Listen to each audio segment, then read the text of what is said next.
Hello, good morning, good evening, good afternoon. Welcome to the Chess and Chat stream. My name is Melita. It's nice to meet you. Hey Panda, what's up?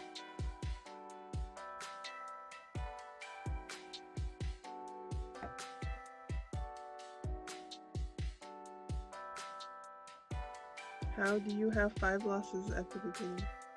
It's a tally. I'm keeping a running tally for each stream. Every time I lose, I update it. Yeah. This is from day one. This is just me playing though. It's not when you and Raven did it. That was your losses. I'm not counting those in mine. I am not co-signing on that. Just because I was the one moving the pieces.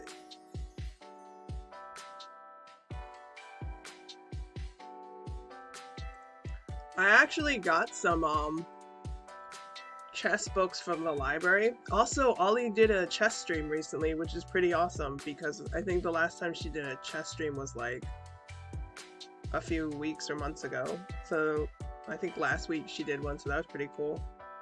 4-hour mental torture stream. Yeah. Yeah, but I was reading it last night. I think, first of all, I'm gonna make a statement. I've always suspected that chess might be a little overrated in terms of like the strategy, and I think I might be right. And I also think that if I ever tried to actually learn how to do chess properly with like strategy and stuff, I think I would hate it because it's literally just memorizing movements of the pieces. It's basically like playing a fighting game where you have to memorize. It's like A, B, up, down, you know, right, left. This is like, I've always hated fighting games because it's just you memorizing like combo patterns. Lead a training arc to become chess grandmaster. I don't know. I think I wouldn't have fun. I definitely think I would be bored. It's just the doing isn't fun.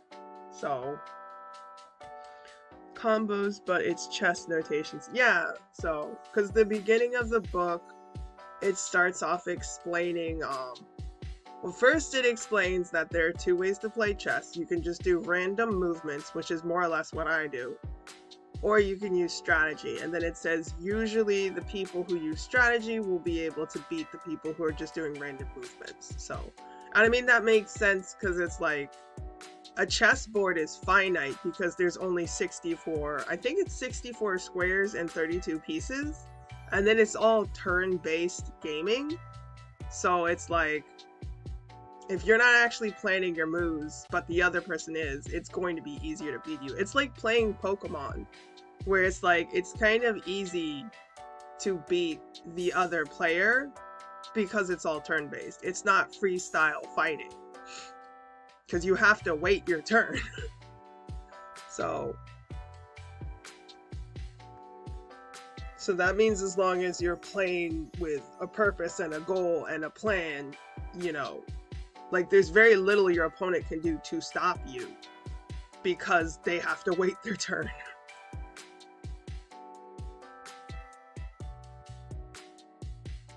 I know that's extremely controversial for me to make these statements, but for me growing up in America, like Americans, they look at chess with this kind of reverent attitude, kind of like how we look at classical music, because we just see it as like this super cultured, intelligent, sophisticated activity. And it's like, I've always been suspicious that that attitude was a little overrated. And yeah, I'm kind of also interesting factoid. Total possible moves in a chess game is more than the storms in the universe. Oh wow. Well, yeah, I guess it's just math basically. Like I'm pretty sure we did things like this in math where like because there's 64 spaces and 32 pieces, I think there's like some sort of, I forget what the formula is, but yeah, I did do that. I googled it out of curiosity to see like how many possible chess games exist based on like the moves that the players can make. It was like in the millions or billions or something, I forget. I was actually thinking like,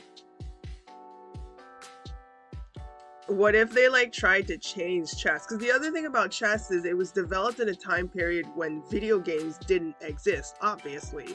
Because I don't think we even had electricity back then. I'm not even sure actually when chess was created. I think I googled it once, but I forgot. So it's actually, I think it's not a Western game though. I always assumed it came from like Europe or whatever, but I think it was from the Middle East or something. I actually forget. Chess is super old. Yeah.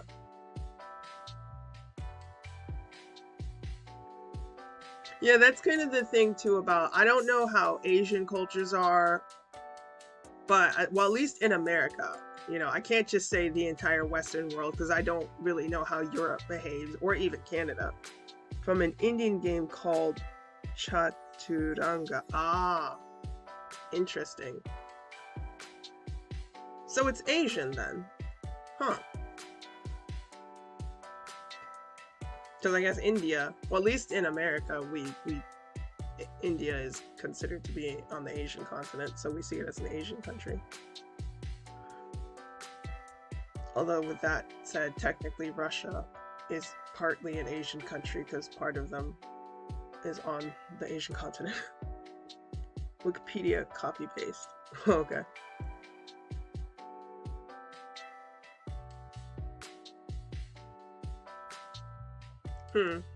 I was actually thinking of ways that you could change it to make it a little bit different or maybe more difficult.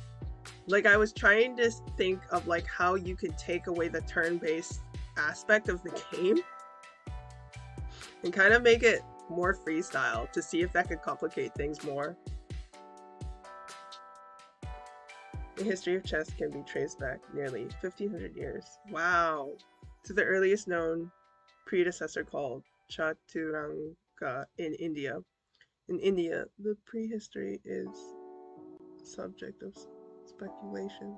From India, it spread to Persia. Following the Arab invasion and conquest of Persia, chess was taken up by the Muslim world and subsequently spread to southern Europe. Game evolved roughly into its current form by about 1500 CE. Huh, oh, okay. See, and that's how America is. Like, anything that's old, we always give it this, like, reverent attitude where it's just like, oh, it's so cultured. So, like, with classical music. Like, that's why I'm really interested to see people's reactions if I can ever, like, heal my voice enough to actually start singing. Because since my range is, I mean, I pretty much sing soprano. And like, yeah, like, I mean, I tend to sing classical songs because those are the songs that are written for somebody whose range is soprano. So like, I'm very, very curious to see how people would react. Because it's this automatic reverent attitude that Americans especially, we give to things like, yeah, highbrow, exactly. Find it hilarious that Shakespeare is seen as like, oh, yeah, I find it hilarious that Shakespeare is seen as like highbrow.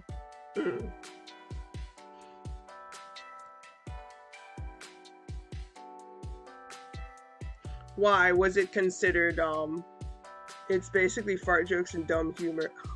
Oh, for his time period? Oh, okay, I see.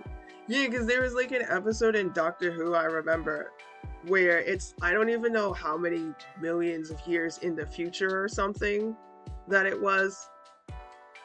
I forget which doctor it was. I think it's the doctor with the leather coat. I forget. Just in old version of English. Yeah, and that's basically what was in the episode, because the aliens were like, we're going to play a classical song from planet Earth. And so for me, hearing classical, I'm thinking like Mozart, Beethoven. And they played like Britney Spears' Toxic, and it's like, oh my gosh. It's true though, like classical music, it's all it is it's something that's old. That makes it sound posh. It's not posh, it's confusing. To be fair, Toxic is a timeless classic. Epic quote. Epic quote. It is. It is. It's actually pretty awesome. Actually, a lot of music from the 90s, they're just timeless classics. The music in the 90s was actually really good, in my opinion.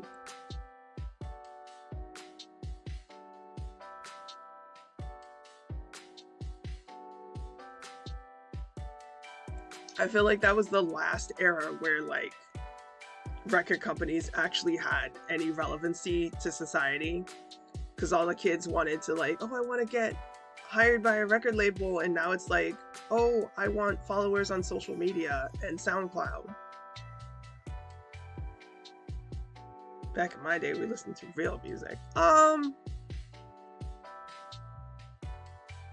I mean, somebody is probably gonna say, like, oh, actually the 90s were just copying a different era. Probably is something they would say. But I mean, in a way, I do think that was the last era where musicians, they actually had to try very, very hard to make good music, because since, like, the only way to reach people was, like, through the radio and, like, people buying CDs and things like that, like, they had to be really good to get people's attention, because, like, reaching their audience was very limited. But now, because we have, like, streaming platforms, everybody has a smartphone, they have easy access to a large amount of people, and then it's like, you don't really need to work as hard, because it's like it's very easy for you to get fans, essentially, because you are able to market your product to, like, millions of more people, because now, like, technology has made it easy for them to access your stuff. Now everyone can be a SoundCloud rapper. It's not even about your music. You can just chase clout. Yeah, kind of. So, and it's because it's very easy for people to access your music. I mean, this is just me, like, talking off the top of my head, so. But I mean, whereas before, like, the old ways of doing things, maybe you could only get access to, like, 1 million people, but now it's like you can have access to literally the entire world, or anyone with internet access who can connect to the platforms you're posting your music, you now have access to them. So it's like somebody could easily get 1 million fans because they have access to billions of people. So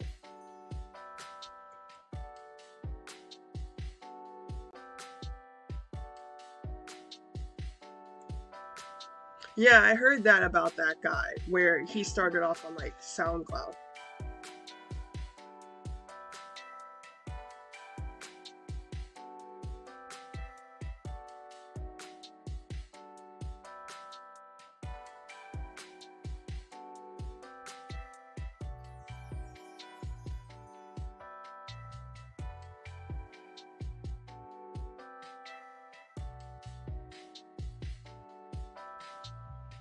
Wonder how music will sound like in the future. I mean, I kind of feel like the way things are going, like, it's becoming a lot more international. Like how K-pop is now basically mainstream. It's like, that's not how it was, like, X amount of years ago. Like, the only way you could find that stuff was, like, scrounging around on the internet, but now it's just like, you turn on your TV and they're on, like, a late night show. So, will we eventually just start listening to beep, beep, boops?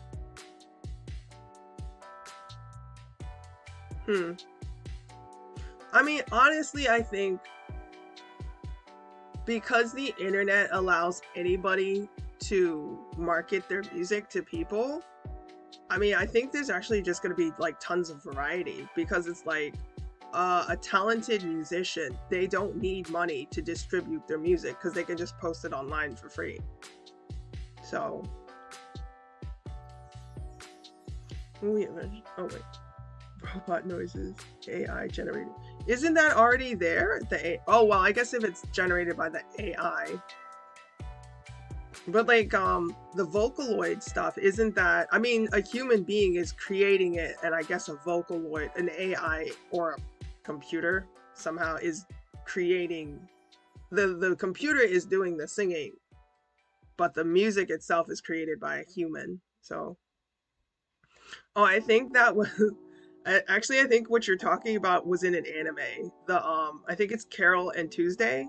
I could have sworn there was yeah, I think there's a character where an AI creates music. Like he created an AI. Oh, you know it? Yeah. Isn't that because the girl, the snobby popular celebrity girl, doesn't she sing music that's created by an AI? I need to finish that anime. The music in that anime is really good.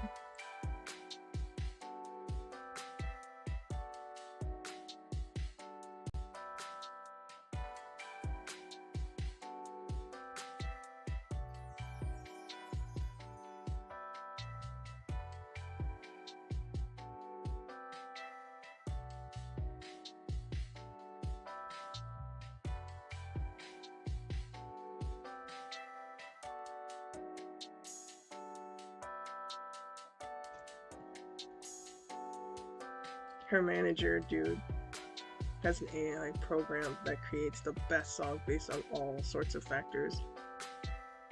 I mean, honestly, if someone was to create an AI like that, like, I'm sure it would be worth billions of dollars.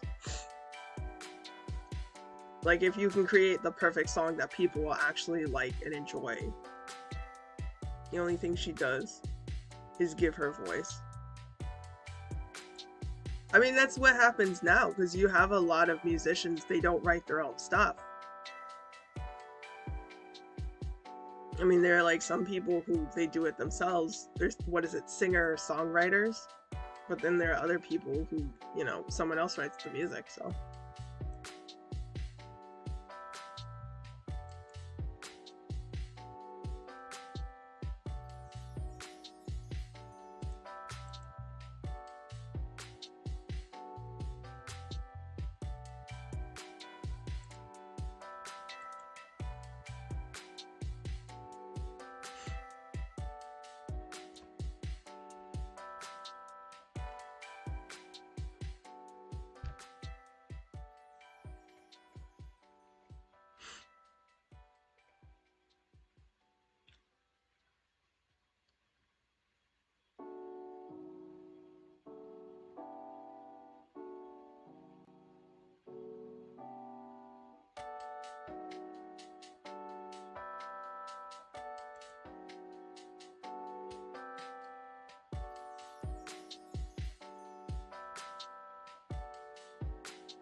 I'm not doing backseating anymore because I realized if I do that, the entire chat will just turn into like a chess game, and that's not the purpose of the stream. So, because if someone comes in here, they'll be confused and think the whole point of the stream is for us to play the game together. So, I'm just like doing random stuff.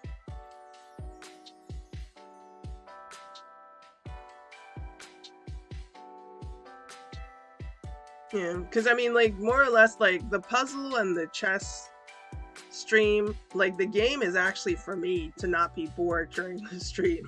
Because I'm either waiting in here for someone to show up to practice English, or if they do come, like, I want to make sure that they feel comfortable taking as much time as they need.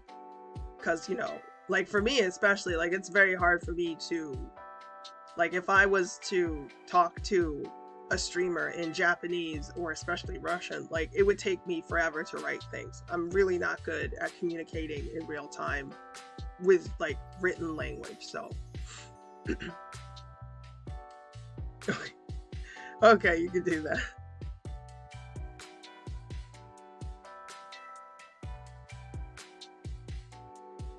I'm actually regretting somewhat having a chess stream because I don't actually like playing chess very much.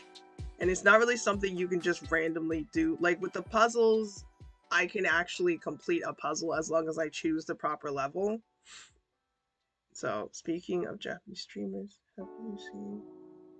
Oh my goodness. Yeah, I saw that. I completely forgot to watch it when it was live, but I saw some clips, so I went and watched the archive.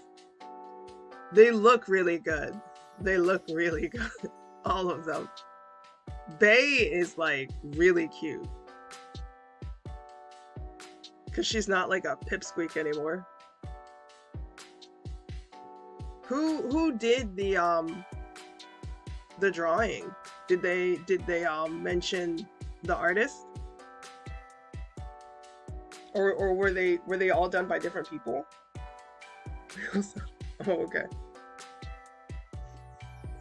Male Sana is adorable. She like turned into a best boy.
Feeling very lazy. I'm just gonna kill the queen. I know it's a bad idea, but I'm just gonna kill the queen.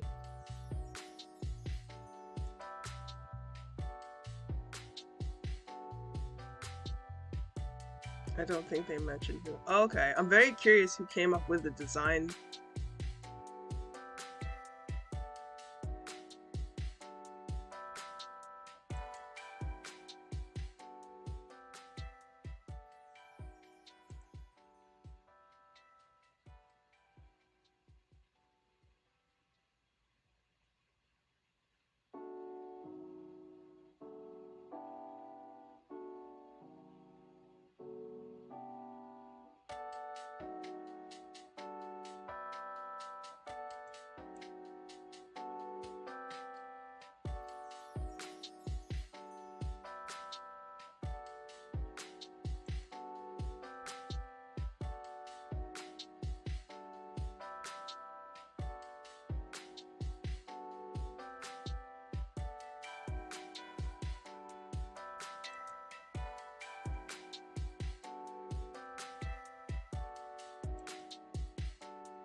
Minecraft? No, I won't be doing Minecraft streams. I was just learning to play that because it's popular amongst VTubers. Because in the future, who knows? Maybe I'll play offline with another VTuber or do a collab or something. So I'm tweeting about it because like the people who follow me, they enjoy like reading tweets in English. Because I guess it's like, you know, short stuff. I mean, there's nobody I know, and I'm probably not going to be doing collabs for a while because I don't really feel comfortable. Like, I don't know who I would do one with.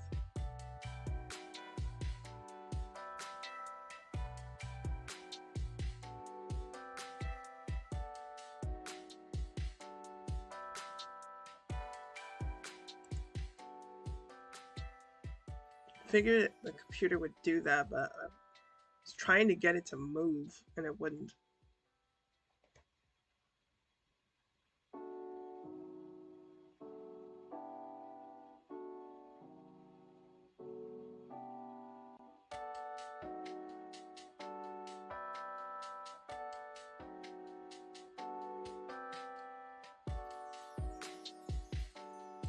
This game is doomed, who cares?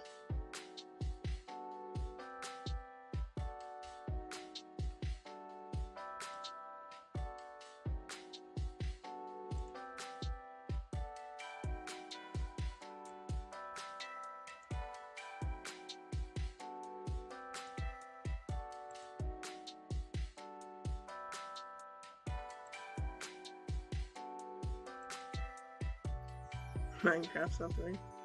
It's actually pretty fun. It's kind of like me and JoJo, because I know so much about JoJo, but I've never actually watched the show. It's just like all the memes and the jokes that people tell.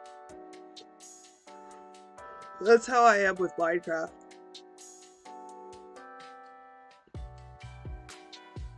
I know a lot about it from just watching the VTubers play it. So I've always been curious if I would even like it, but I'm playing survival mode. I think that's the reason why, because I'm not a very creative person. So, but playing the survival mode is fun. Because it's kind of like, it reminds me of Skyrim. Like, there's a lot of things to do. Yeah, I was wondering, because I saw my devices get a little crazy.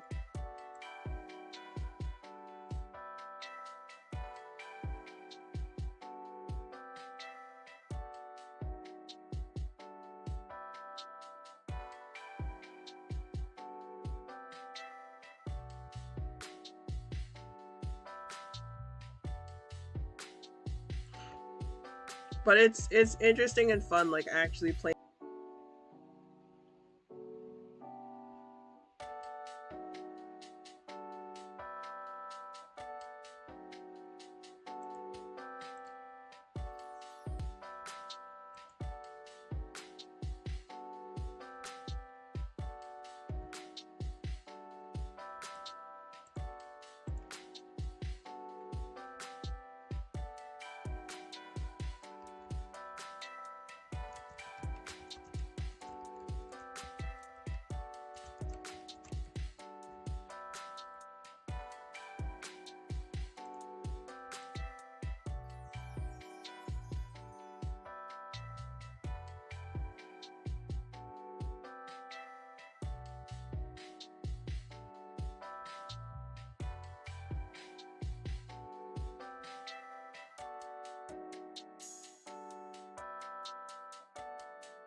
I think it's safe for me to start talking again.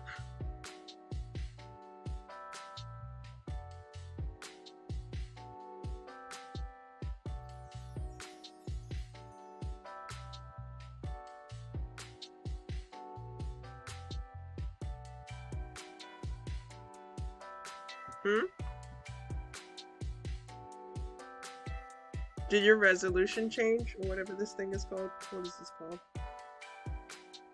Oh, for Pete's sake. The quality? Did the quality change?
Okay, okay, Panda.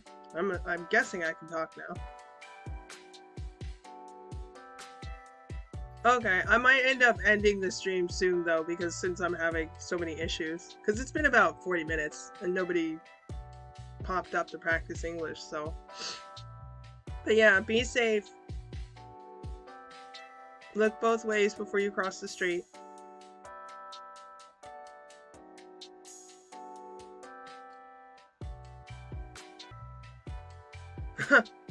Thank you. Why do you assume I just didn't eat? I mean, I had a piece of cheese. Well, make sure you get dinner too. Yeah, I've been drinking tea.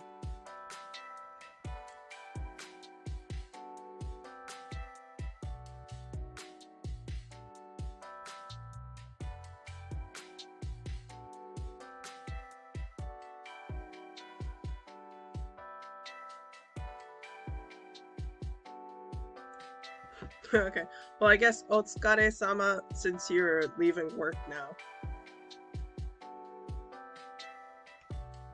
You went offline for 2 seconds and came back. It's a sign.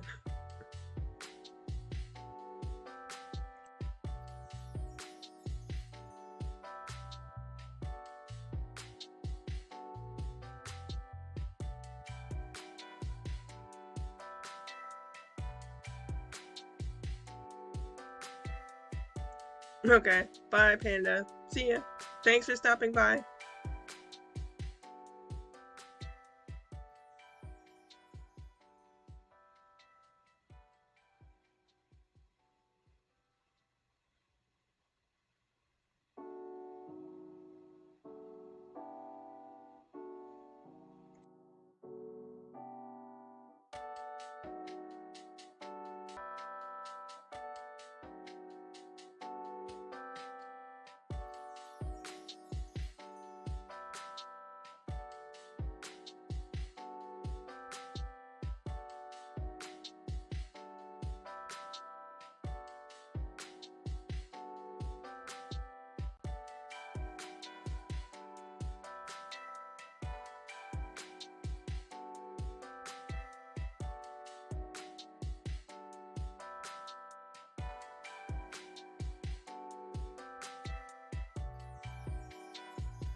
Well, actually, since I'm having so much trouble maintaining good stream health, I think I'm actually just going to end the stream now before it gets much worse. And it's been about 40 minutes, so, and I'm definitely going to lose this chess match, so. But since I'm ending the stream before I end the game, I'm not going to count it as a loss, because this never happened. So, okay. But yeah, so I'll be coming back on Friday, hopefully, if I can maintain my internet. But yeah, but we won't have a Saturday stream because I actually have to go somewhere. There's a family event going on I have to attend, so. So yeah, so that's all for now.